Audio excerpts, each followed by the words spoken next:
Game na ba? Hey, everyone. Ay, paano ba intro natin dapat? Wala Hey, everyone. Hi, guys. Hello, nandito kami sa Costco. Yun naman pala eh. Kaya mo pala eh. Huwag na kasi mag-intro. Hi, guys. Nandito kami sa Costco. Magpa-panic buying. Alam niyo naman, ang kaguluhan sa bansang ito. So, nagtataas yung tariffs. So, sabi namin, sabi ko pala. Mag-grocery muna kami habang afford pa namin. So, samahan niyo kami mag-Costco.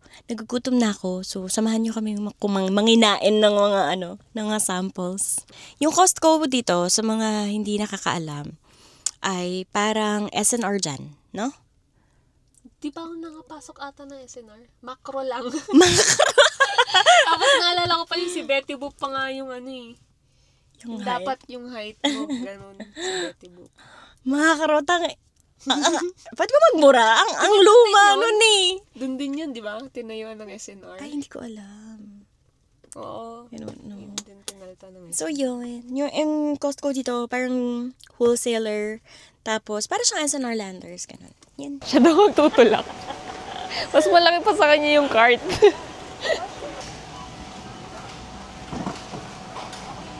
Bango. But, bilang Pinoy, kukunin namin yung nasa likod. Abot ba niya? Hindi. Abot ko. Hindi niya abot. Abot ko! Gusto ko yung parang mga green tea, mga water, fresh water, cool water. Patay tayo dyan. Gutom kami, nasa grocery kami. So, ibig sabihin, marami kaming kukunin. May sample na. Yun sa tapat mo.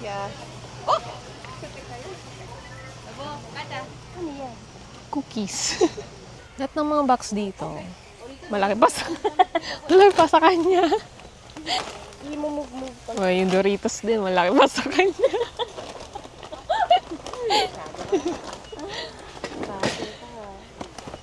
Marunong ka ba mag-puzzle niyan? Ano naman?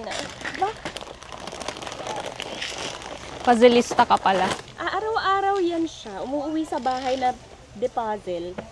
Tatanungin ako, marunong ako mag-puzzle. Yung buong bahay mo ako nag-puzzle. Uy. Take it to one box and enjoy it. You can take it to school, break time, lunch time. Lasang galletas. Ano yun? Ano ba na? Hindi. You like it? Hindi ko ma-explain. Wait, tatabi lang ako. Or mango and carrots in one. So, mango, carrot. Parang ayaw. Ano? Parang hindi ko... Kunin mo na yung s'mores mo. Hindi ko ma-explain eh. Masarap siya na hindi. Or yung texture. Ang goal namin today, makakuha ng maraming pambaon, tsaka ng maraming frozen stuff. Kasi Sinabi mo na yan eh. pagod na kami, hindi na. Akala ko yung Pagod na panic kami buying. kapag tapos namin mag-work. Nakabili lang niya sa akin ng carnation, pero ang project ko this year ay dried flowers. Tapos gagawa ako ng wall ng dried flowers. Hindi namin nakapag-video kasi ang daming cups sa loob. Parang mali yung gising ng mga tao. Mali yung gising ng mga tao today. Okay. So, hindi na kami nag-video kasi either sisitahin kami, ayaw daw nila makasama sa video. Wala kami viewers eh! Feeling ko, dapat una yung mga may box na agad. Yung de-box na. Sige, ilalagay ko na sa loob ng pan. Yung ice cream matutunaw. Dito na lang yan sa loob, ice cream. Parang first time namin mag-Costco kasi nang hindi kaming dalawa lang. So, figure out namin mag-puzzle. Ow. Minsan, nagtatalo kami ni Claire sa money. Siyempre, sino ba namang magawa yung hindi nagtatalo about money? Feeling ko normal naman yun. Pero sometimes nagtatalo kami sa money. Pero sometimes, kapag mga ganitong pagkakataon, take for granted ko na nag-iipon siya ng money. Kasi meron kami luxury to do this. I know, mag-gloat siya in a few days. Na yun yung sinasabi ko sa'yo. Kaya ako nag-iipon para ganito ganito. Oh. But deep inside, alam ko naman yun. Things like this. So, kailangan namin mag-panic buying kasi matatapos na yung mundo, zombie apocalypse na meron siyang naitabi. So, meron kaming magagastos. Gets ko naman yung point niya. Kasi si Claire, may siya mag-save. Ako, may live mag-spend. Tapos, Sobrang detalyado niya sa detalyado niya sa expenses. Like, as soon as gastusin niya, sulat na niya yan sa loob. Ito yung nagsasalita. Nagki-keep track siya ng, ng expenses, ganyan. Sinusulat niya agad. On this day, ganito yung nagastos Kasi baka may namin. fraud na. Minsan text ako niyan, anong kape yung $15? Sabi niya, baka akala ko fraud na eh. $15 yung kape mo eh. Hindi. So, $15 yun. Like, tinatrack niya yun. Wala siya mamimiss.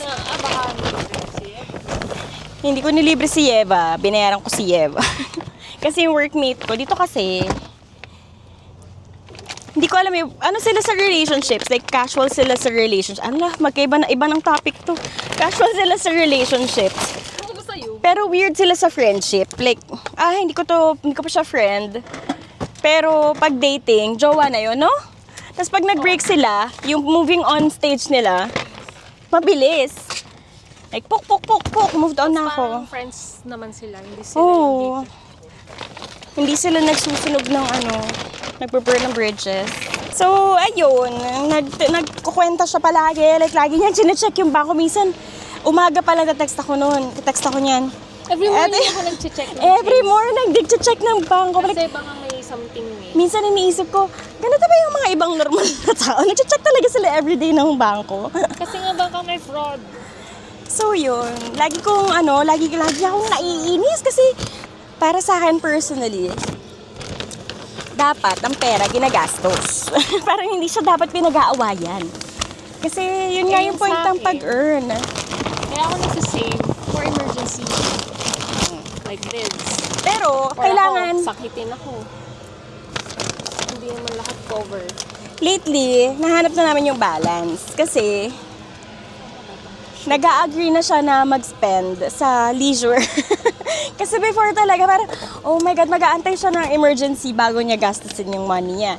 Paano kung mamatay na tayo bukas, ang dami-dami mong pera, tapos hindi naman, hindi mo na-enjoy, di ba?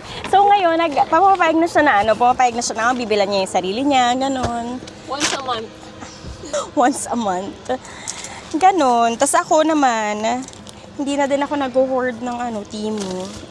Wala na akong, mostly kasi wala na rin akong time mag-order. Minsan nga kailangan na hinahanap na niya, hindi ko pa nabibili. So yun, ang naging sagot sa overspending ko ay pagiging busy. Kasi wala na akong time mamili. So ngayon na lang ulit, pupunta kami sa Goodwill bin. Sabi nung cashier, ang ganda daw ng flowers. Bumili daw siya sa Trader Joe's. Sa Trader Joe's din kami usually namimili ng flowers. Yung Trader Joe's naman, para siyang organic yung binibenta nila doon. Bumili ako ng vitamins para sa hair, skin, and nails kasi dinidrill palagi yung kuko ko for work. Tapos minsan nararamdaman ko parang, Diyos ko, parang balat na lang yung nasa ibabaw, hindi na kuko. Nilipat na yung mga natin. Yan yung mga samples namin today. Konti pa nga yan eh. Tapos nakaraos kami dyan kasi may lunch nga kami later so hindi kami makakain. Yan lang. Yung katabi namin na kotse. Konti lang yung binili nila. Kasi dito sila, yung ibang tao, lagi silang nagpupunta dito. Lagi silang namimili. Punta pa kaming pet ko, bibili akong pellet ni Luna. Bye! We're here! Cheesecake Factory! Celebration ng birthday niya. Mother's Day. And anniversary nila, Mommy, Dad. Yan, very good. I don't think na,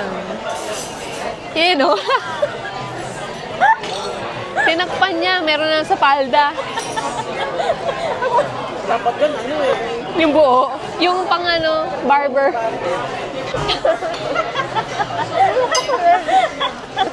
Kaya palang sketching ninyo dyan na. Ano yun? Kaya palang sketching. Grade mo na. Grade ko na. God bless that. Birthday versus good for you. Wow, binalik lang ni Mama. Sabi ko, Tanik, Marshall din yung binigay sa akin. Sige, Mami, KJ Maxx naman tayo. Di ba parang sama-sama naman eh? May galing ba ito sa sa pinag-work?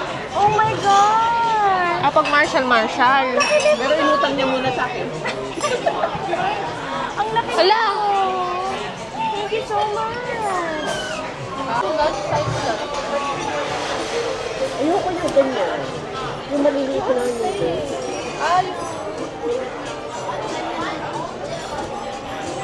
May flat sticker po.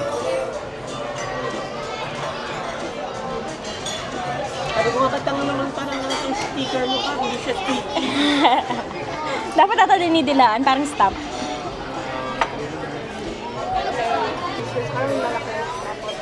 Mahal eh. I mean, hindi siya...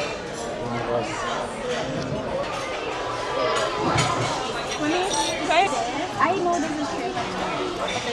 Nabalik-balikan pa niya. Didikit ko to sa planner ko.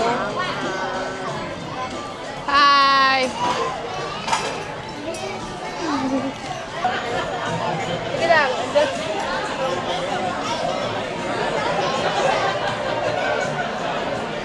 42 ah. 1, 2, 3, sige lang.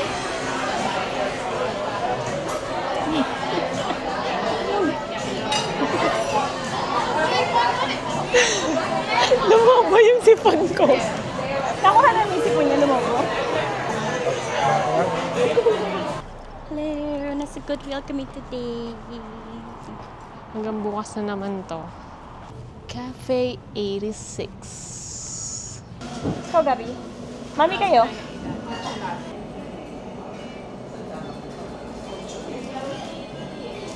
I-edit pa namin yun. Pag pangit, yun yung isama namin. Interview, Opo, job interview po.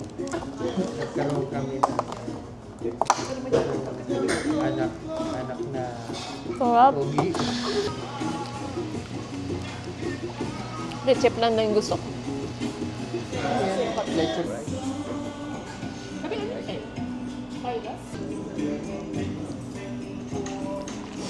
Papakita lang namin yung mga nabili namin sa Goodwill. Wala masyado eh. Hindi yun yung nice na Goodwill. I mean, nice siya pero wala akong masyadong nakita. Ako meron. Siya meron. So, ako muna. So, itong cropped sweater na Levi's. What is this? This is Tommy na black top. Kasi all black kami sa work. Ito din shirt lang. Shirt lang na black. Ito din, shirt lang na black. So, yun lang talaga yung mga nabili ko, shirts na black. And this dress na kasi sale. So, $2 lang siya. Cute. Akala ko $1 pag purple. $1.99. So, $2. Cutie naman. Pero sabi ng asawa ko, hindi daw cute para sa kanya. Parang may ganyan ka na. Wala. And this black na dress na pinabili ni Mami, pinagpilitan niya talaga, bagay daw talaga sa akin. So, yun. Tapos ito, book. Yun lang. Nakakala. Jacket pa rin binili ko. Summer na.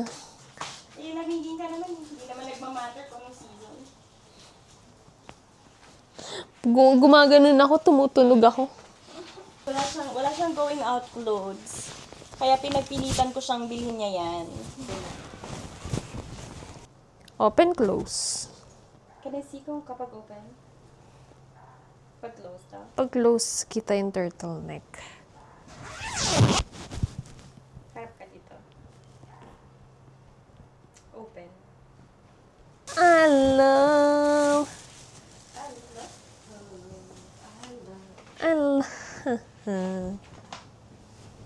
Shirt. Hindi ko man lang chinek kung may mga damage. Ang nice niya. Hindi niya feel Hindi ko feel talaga to. yung sarili niya today. I love. I don't know what I love. Makaka-copyright ba ako? Kahit pangit yung boses. Yun lang! Bye! Gusto din yung mga Costco namin. Nag-aayos pa si babe.